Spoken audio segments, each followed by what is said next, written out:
Hey guys, welcome back to my channel.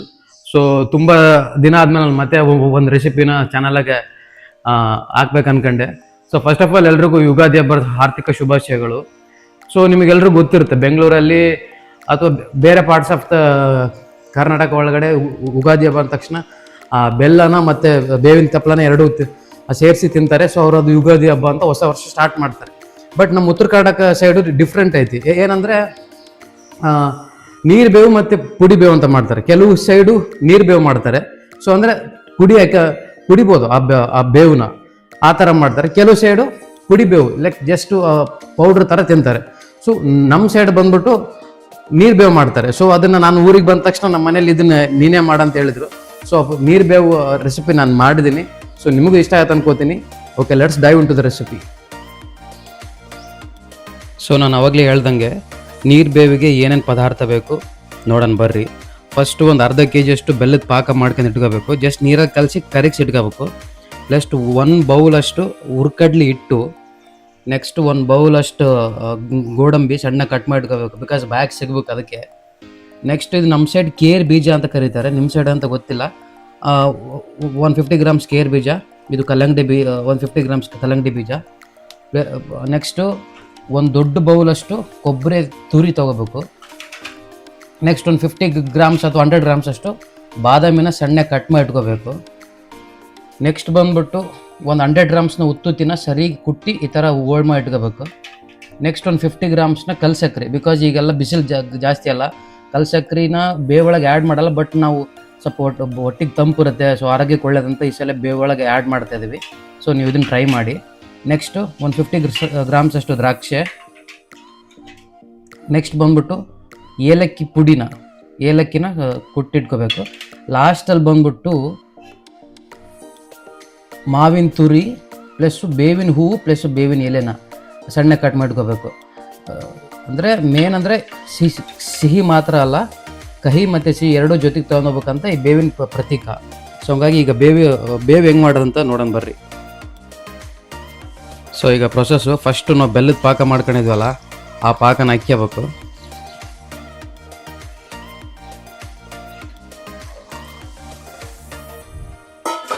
Next ನಾನು ಆವಾಗಲೇ ತೋರಿಸ್ದಾಗ 1 ಬೌಲಷ್ಟು ಹುರ್ಕಡ್ಲಿ ಪುಡಿನ, ಅಂದರೆ ನಿಮ್ಮ ಕನ್ಸಿಸ್ಟೆನ್ಸಿ ಎಷ್ಟು ಥಿಕ್ನೆಸ್ ಬೇಕು ನೀವು ಅಷ್ಟು ನೋಡಿ ನೀವು ಹುರ್ಕಡ್ಲಿ ಪೌಡರ್ ಮಿಕ್ಸ್ ಮಾಡ್ಕೋಬೋದು.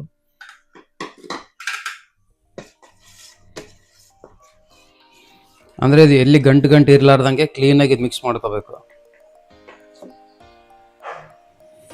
ಸೊ ಈಗ ಏನು ಗಂಟಿಲ್ದಂಗೆ ಹುರ್ಕಡ್ಲಿ ಪುಡಿ ಇದು ಬೆಲ್ಲದ ಪಾಕದಾಗ ಬೆಂದಾದ್ಮೇಲೆ ನಿಮಗೆ ಎಷ್ಟು ನೀರು ಕನ್ಸಿಸ್ಟೆನ್ಸಿ ಸ್ವಲ್ಪ ದಪ್ಪ ಬೇಕಿದ್ರೆ ಸ್ವಲ್ಪ ನೀರು ಕಮ್ಮಿ ಹಾಕೊಳ್ರಿ.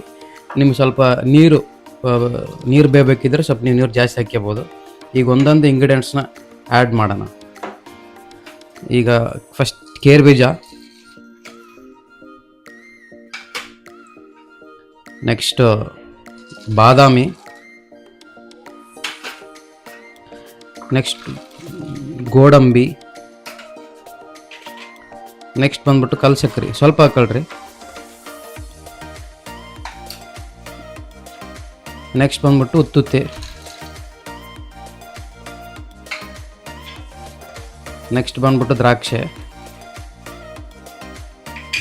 ಇವನ್ನೆಲ್ಲ ಚೆನ್ನಾಗಿ ಕಲಸ್ಕೊಳ್ಳೋಣ.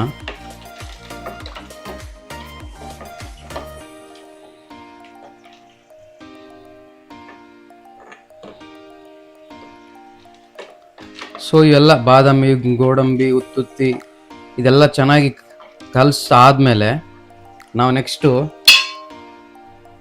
ಗಸಗಸೆ ಹಾಕೋಣ.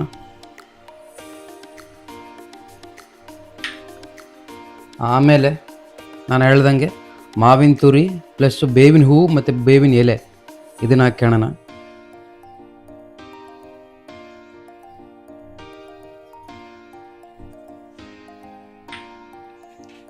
ನೆಕ್ಸ್ಟ್ ಏಲಕ್ಕಿ ಪುಡಿ.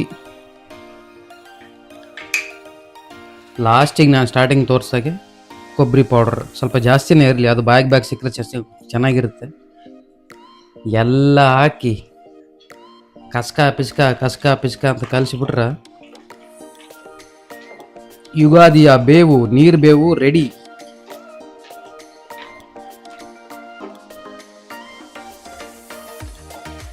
ಸೊ ನೋಡ್ರಿ ಚೆನ್ನಾಗಿ ಬಂದೈತೆ. ಇದು ನಮ್ಮ ಸೈಡ್ ಸ್ಪೆಷಲ್ ಮಾಡೋ ನೀರು ಬೇವು ಯುಗಾದಿಗೆ. ಸೊ ನೋಡಿದ್ರಲ್ಲ ಆ ಉಗಾದಿ ಹಬ್ಬದ ಸ್ಪೆಷಲ್ ಬೇವಿಂದು ಸ್ವೀಟ್ ರೆಸಿಪಿ ಹೇಗಿತ್ತಂತ. ಇದು ನಮ್ಮ ಉತ್ತರ ಕರ್ನಾಟಕ ಸೈಡ್ ಎರಡು ಮಾಡ್ತಾರೆ, ಪುಡಿ ಬೇವು ಮಾಡ್ತಾರೆ. ಆ ಪುಡಿ ಬೇವನ್ನ ತುಪ್ಪ ಹಾಲಲ್ಲಿ ಹಾಕ್ಕೊಂಡು, ಅದು ತುಂಬ ಶೆಲ್ಫ್ ಲೈಫ್ ಜಾಸ್ತಿ ಇರುತ್ತೆ ಬಿಕಾಸ್ ಅದನ್ನ ಪೌಡ್ರ್ ಫಾರ್ಮಾಗಿ ಮಾಡಿರ್ತಾರಲ್ಲ, ಅದನ್ನ 3-4 ಮಂತ್ಸ್ ನಾವು ಈ ಸಮ್ಮರ್ ಕಳೆತನ ಇಟ್ಕೊಂಡು ತಿನ್ಬೋದು, ಅದು ಆರೋಗ್ಯಕ್ಕೆ ಒಳ್ಳೆಯದು. ಇದು ನೀರು ಬೇವು ಜಸ್ಟ್ ಅವತ್ತು ಯುಗಾದಿ ಸ್ಪೆಷಲಾಗಿ ಅವತ್ತು ಮಾಡ್ಕೊಂಡು ಸ್ವೀಕಾರ ಮಾಡ್ತಾರೆ. ಬಟ್ ಇದರಲ್ಲಿ ಮೇನ್ ಒಂದು ಇಂಗ್ರೀಡಿಯೆಂಟ್ ಹಾಕ್ಲೇಬೇಕು, ಅದೇನಂದರೆ ಬೇವಿನ ಚಿಗುರು ಅಥವಾ ಬೇವಿನ ಹೂವು. ಬಟ್ ನಿಮಗೆ ಇದು ಗೊತ್ತಿರಲ್ಲ, ಸುಮ್ಮನೆ ನಮ್ಮ ಸಂಪ್ರದಾಯಕರು ಇದು ಮಾಡಿಬಿಟ್ರಂತ ನಾವು ಕೂಡ ಬೇವಿಂದು ಇದು ಬೇವಲ್ಲ ಸ್ವೀಟು, ಹಾಗಾಗಿ ನಾವು ಬೇವಿನ ಎಲೆ ಹಾಕಬೇಕು ಅಂತ ಅಂದ್ಕೊಂಡಿರ್ತೀರ. ಬಟ್ ಇದರಿಂದ ಒಂದು ಪ್ಯೂರ್ ಸೈನ್ಸ್ ಐತೆ. ಏನಂದರೆ ನೀವು ಬೇಸಿಗೆ ಕಾಲದಲ್ಲಿ ನೋಡಿರ್ತೀರ, ಎಲ್ಲರೂ ಎಲ್ಲ ಗಿಡದ ಎಲೆಗಳು ಬಿದ್ದೋಗಿರುತ್ತೆ, ಬೇವಿನ ಎಲೆಗಳು ಕೂಡ ಬಿದ್ದೋಗಿರ್ತೈತಿ. ಕರೆಕ್ಟ್ ಈ ಉಗಾದಿ ಟೈಮಿಗೆ ಚಿಗುರು ಬರ್ತಾ ಇರುತ್ತೆ. ಅವಾಗ ಆ ಮರ ಅಂದರೆ ಈಗ ಫಾರ್ ಎಕ್ಸಾಂಪಲ್ ಬೇವಿನ ಮರ ಏನು ಮಾಡುತ್ತಂದರೆ, ಆ ಹೊಸ ಚಿಗುರು ಬರ್ಬೇಕಾದ್ರೆ ಅದರಲ್ಲಿ ಇರ್ತಕ್ಕಂಥ ಎಷ್ಟು ಶಕ್ತಿ ಐತೋ ಅಷ್ಟು ಶಕ್ತಿನ ಹೊಸ ಚಿಗುರು ಕೊಡುತ್ತೆ. ಸೊ ನಾವು ಆ ಚಿಗುರು ತೊಗೊಂಬಂದು ನಾವು ಬೇವಿನ ಒಳಗಡೆ ಹಾಕಿ ನಾವು ಕುಡಿದ್ರೆ ಅದು ಗ್ರೋತ್ ಪ್ರಮೋಟರ್ಸ್ ಥರ ವರ್ಕ್ ಮಾಡುತ್ತೆ. ಸೊ ನಾವು ಆ ಚಿಗುರನ್ನ ನಾವು ಸೇವನೆ ಮಾಡಿದರೆ ಮುಂದಿನ ಯುಗಾದಿ ಬರೋ ತನಕ ನಮಗೇನು ರೋಗ ಬರಲ್ಲ. ಸೊ ನಮಗೆ ರೋಗ ನಿರೋಧಕ ಶಕ್ತಿ ತುಂಬ ಹೆಚ್ಚಿಗಿರುತ್ತೆ ಅಂತ ನಮ್ಮ ಅನಾದಿ ಕಾಲದಿಂದ ನಮ್ಮ ಹಿರಿಯರು ಪೂರ್ವಜರು ಮಾಡ್ಕೊತಾನೆ ಬರ್ತಾ ಇದ್ದಾರೆ. ಸೊ ಇದಾಗಿತ್ತು ಇವತ್ತಿನ ಬೇವಿನ ರೆಸಿಪಿ. ಸೊ ಒನ್ಸ್ ಅಗೇನ್ ಎಲ್ರಿಗೂ happy Ugadi. Have a nice day. Bye.